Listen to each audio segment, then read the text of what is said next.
Alright, I got a slightly different video here. Servers are down. I managed to get this match in this morning, so I figured I might as well. It went well, and I think there's some things to learn, so it's kind of like a 101 on battleships. I got a couple things to do, a couple things not to do. I'm playing the Giulio Cesare, which is one of the tier for tier best ships in the game. It's got I won't say it has no weaknesses, but at a tier where a lot of ships have pretty significant drawbacks, this is an extremely well-rounded ship and can kind of do all the things that you want a battleship to be able to do without any significant drawbacks. The guns are good enough, the speed is better than most of the tier, the armor is good enough. Yeah, so it's quite a good ship. So first thing, I am moving up. I will actually say I probably move up too aggressively. Most of the time on this match, ships kind of go over to A, so I was expecting that and be able to kind of turn out to my right. Here, I should have probably turned after that Oklahoma took the shot, but I wanted to stay angled in, especially because there are other ships. And this is one thing that can happen a lot as a battleship, is I call this, and I think most other people would call it too, is like you get stuck in. At this point, my options are keep going, try to get either behind cover or get close enough, take some of these ships off, or just start backing up. And one of the worst things you want to do, or one of the things you want to avoid the most in most battleships, is just backing up.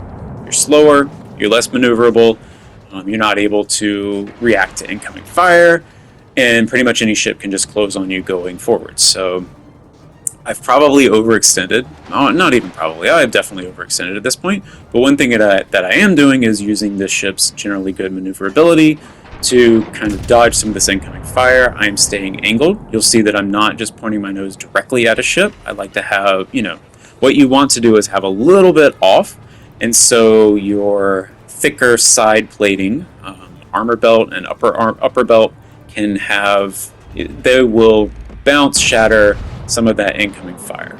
Still trying to wiggle my guns onto target as I see that this Wyoming is distracted by the even more broadside ships behind me, and I've come to rest behind this island so that I get cover from those three ships that are threatening me right there. I would like to, if I can get this Wyoming gone, then I have a great opportunity to kind of make up for my poor play by overextending and getting stuck in too deep on these, and I can kind of reposition and impact the rest of this match without losing.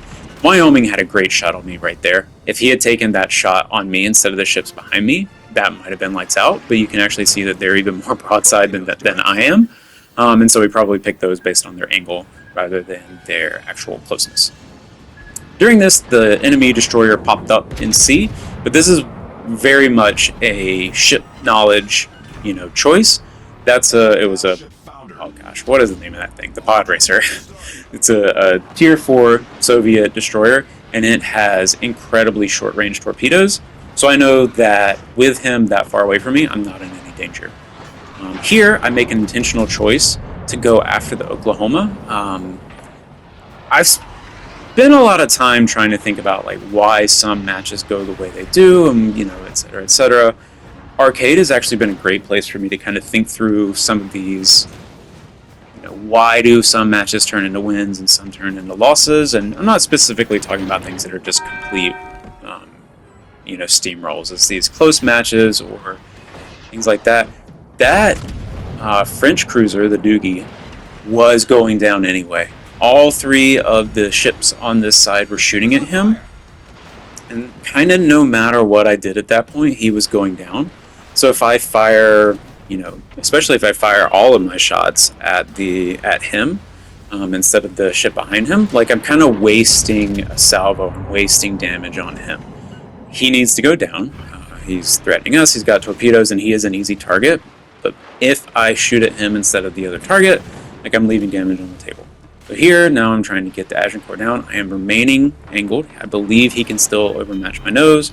I am trying to get my guns on target, and you'll see that I aim forward a little bit, trying to get into his squishier side. They're also a little bit flatter right there. Take him off the board. You see that the red destroyer has moved in.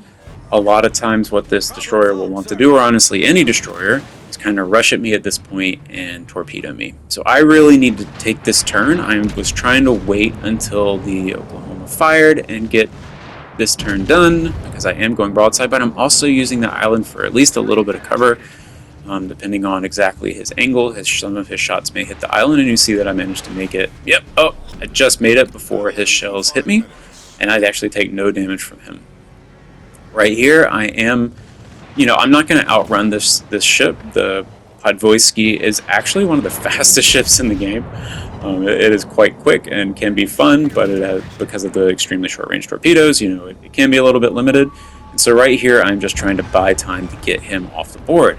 Managed to switch to HE, get my turrets, and then here I know his firing angle is at best going to be somewhere kind of off to his left behind me, so if I can turn in front of where his ship was, there's pretty much no way that his torpedoes could be launched in front of him like that.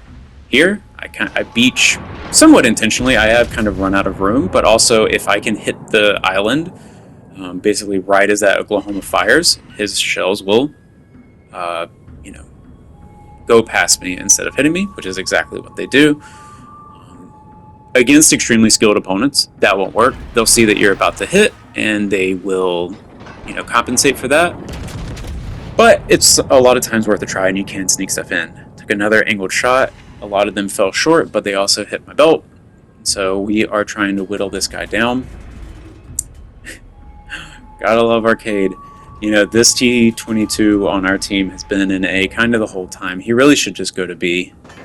The Oklahoma is moving away from it, and it takes that ship quite a while to turn around. The T-22 should just go to B. But in doing so, the Oklahoma is fully broadside to me. I'm out of heals, I'm at low health, but if I can stay angled and he stays broadside like this, I might get to sneak a shot right through this gap. And we're going to finish this match if it's a good salvo. And yep, sure, have a little trouble targeting, but yep, get the shells off, and I'm going to put it in forward.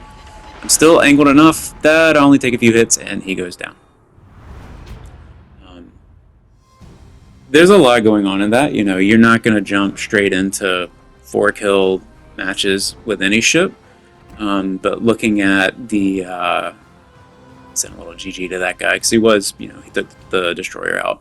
Staying angled is one of your biggest assets as a battleship, and then managing your engagements with hard cover. People say battleships shouldn't stay behind islands, which is generally true, but you can't just sit there with your face and take all the incoming fire. You will go down. So hard cover is useful for battleships too.